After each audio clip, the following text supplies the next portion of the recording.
Morning guys, Lee from Skulldrag. Heading out on North Pine Dam today. Early start, going to try and beat the rush today. So absolutely stunning conditions out here on the dam, as you can see, with this awesome sunrise coming up behind us. So should be a cracker of a day. Now the fishing's been a little bit tough lately. The water quality's been off since all of our rain. So we're going to go out there and try an early morning sesh, try and get a jump start on the day. So it's Good Friday today. Let's go and see if we can make it a great Friday. So as the sun comes up on this Easter Friday on North Pine, looking pretty special. So conditions are quite calm out here at the moment. We've got a couple of the other Skulldrag boys and that are joining us this morning, so going to go out and have a good session out on the dam. So hopefully there's a few fish around. We're going to target the edge. Seems to be the most effective method of catching the fish at the present time. As I mentioned before, the bite's been pretty tough, so it's going to be very interesting to see how they go today. But we're out here, we're doing it. Where would you rather be? Come with us, let's go have an adventure. Righto, so a bit of a change to the game plan today. The two other boys have headed up and going to try up under the power lines to the left, go and see if they can find a toga or two up in the skinny water. And Blake and myself here, we're going to try the northern banks, and we're going to give that a go out there and see whether or not we can find a bass amongst the weeds on the edges there. But going to try across the middle and see what's happening. So far, nada. Nothing on the radar. So hopefully they're all on the edge. So beautiful sunrise coming up there in the background, which kind of makes it worth getting up so early to actually be out here. So we're approaching the northern banks at the moment, so we're going to give these weed beds a bit of a crack.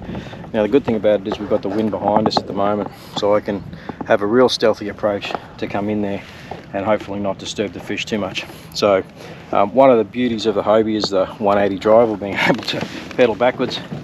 So I'm going to switch that into the 180 into the reverse, and as the wind pushes me in, I should be able to fin fairly quietly and actually stop us from getting too close in there and disturbing the fish, hopefully up in the shallows. That's the theory. Let's see if we can put it into practice.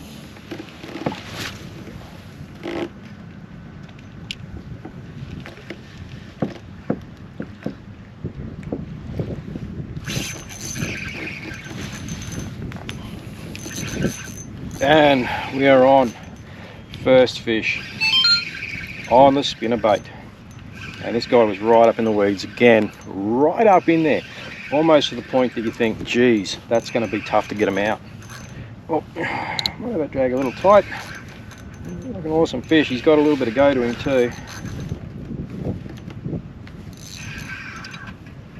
Spinnerbait doing the damage. Oh, he's got a bit of go. That real stealthy approach definitely paid off. There we go, coming up, some nice little bass. Chuck him in. The Nemesis. Nice one, man. And an awesome start for the morning. Get a load of that. Yeah, baby. That's what we came for.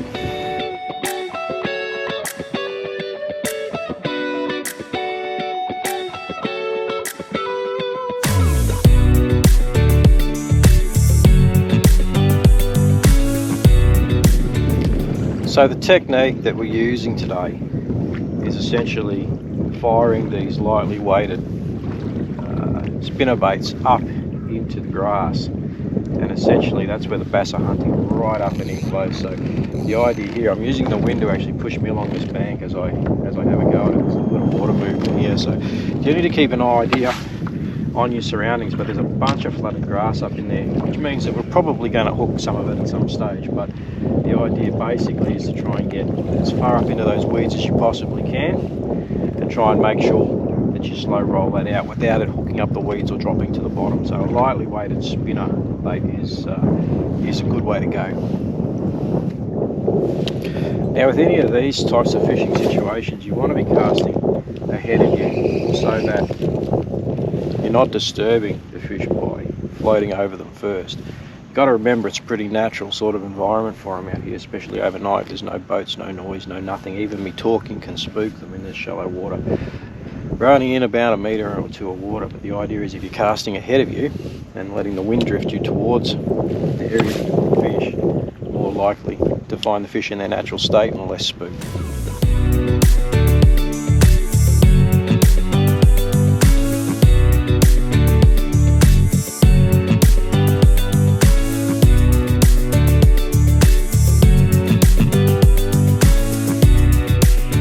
So the first step, I guess, in catching bass is to locate bass. Now we've got a good school that's hanging off of this this bit of a point here, down around about 8 to 9 meters of water. So not quite as shallow as we initially thought. Could be because the sun's coming up, they're pushing off a bit. But there's some actual good sized fish and some good arcs that we're seeing down there. So going to try a hand at trolling, because we know these fish are sitting around about that 6 meter mark, the 6 to 8 meters. So we know we can get lures down there pretty much in their face. So we're going to give that a go. There's a bit of a known rule in fishing that you will only ever tangle lines when there is a bunch of fish on the sounder directly below you where you should have your lures. It's a scientific principle, and one, unfortunately, that happens far too often.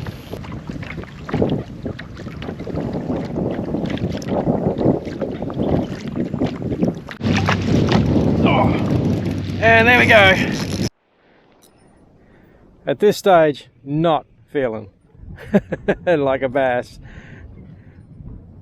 Bloody solid. See a few fish on the sounder there now. Not sure what I got here. Oh, there he goes. Starting to come alive now. Oh man. What do we got? Going around in circles. And it's a bass, I think. And there we go, bass, but he's hooked sideways. Quite sideways. And you can see when you're trying to pull them in, only a little bass, but when you're trying to pull them in sideways like that, definitely there's a lot of weight involved.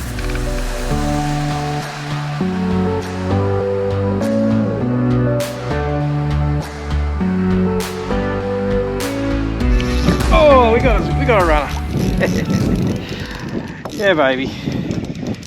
Good hit. Again, shallow diver, up in about 7 meters of water. So they're actually not sitting right down close to the bottom, which is quite interesting. They seem to be up in the thermocline. Whoa, and he's got a bit of go to him too. This could be a really nice fish. A tug of war happening there now. It's about the same spot I got the last one actually. Here he goes. They're running fairly light line, and anyways, there's our leader, and coming up there now. He's still not saying die yet. Oh, and it goes again. Good fish. Nice bass. Again, hooked slightly sideways, which is making them a little bit hard to control. Come in there, son. And he managed to pick up my other line. Definitely a much better fish, that one. Tell you the awesome thing about old Overlord, as you can see, the bass is just sitting there just nicely, having a good old time, getting himself ready for release.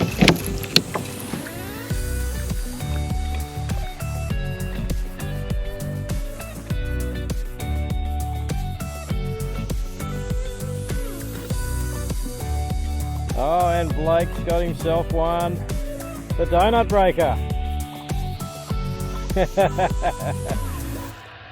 How'd it go? Oh, nice one, man. 40, you reckon, yeah? Excellent, mate. Well done. Well, guys, that about wraps up our trip today. So a couple of nice bass. Got a 43, 40, a couple of 35s and a catfish. So, you know what? Given how hard this dam has been fishing lately, that's not a bad morning's effort. Boys got some. Blake got himself a nice 40 centimetre one, and Reese got a 44, I think, or 45, and a 42, something like that. So awesome morning out on the water, and I think it's about time that we headed in. So we're going to make our way back to the ramp for a good Friday. It's been a bloody great Friday. We'll see you guys next time out on the water.